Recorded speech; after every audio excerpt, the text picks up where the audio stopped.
Welcome to Deck's Game Stack. This indie space game blasts onto the scene like a spaceship blasting through space. But can a deck slow the spaceship down, or will it come crashing down to Earth? Let's find out. The spaceships look amazing on the small screen of the deck. It is very easy to zoom in with the controls, so things being too small on the screen wasn't a problem for me. The performance is surprisingly good. While building spaceships and casually blasting around space in the career mode, the game holds a steady 60 FPS. When loading in new objects like spaceships, the game hitches but catches up quickly, so if everything is loaded in properly, you won't have any problems. Coming back to the amount and size of spaceships, as would be logical, the FPS goes down when bigger and more spaceships are on screen.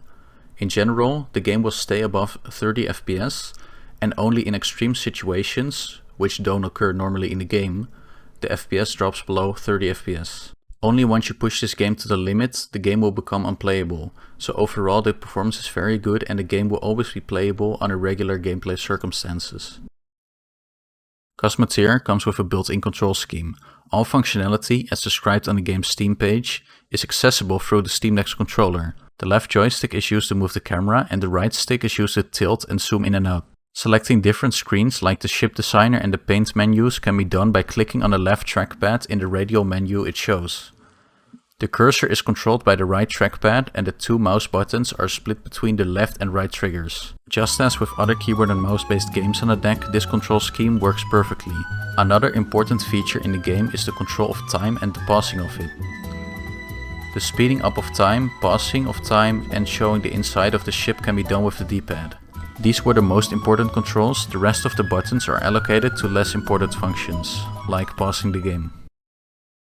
Battery life can greatly fluctuate in this game, from an impressive 5 hours while designing a basic ship, to around 2.5 hours when in a fight with a lot of big ships. This difference of 2.5 hours isn't that surprising when keeping in mind that this game's battery life and performance scales with the amount of ships, size of ships, speed of time, destruction and a lot of other factors.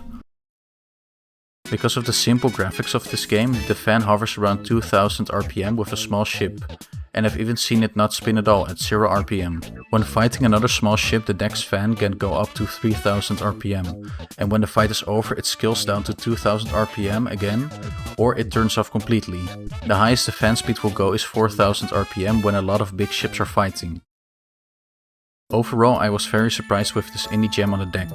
The performance can be all over the place in heated space fights with large ships, but is still very playable. Cosmoteer controls like a wonder and it really feels at home on the deck. The battery life doesn't hold it back to blast off into space, hence I'm rating the game a stellar 8 out of 10 on the Steam Deck. If you would like to see more of these Steam Deck reviews in the future, or videos like the video I did on Dutch bike exams, I highly advise you to subscribe and like the video. Thanks for watching.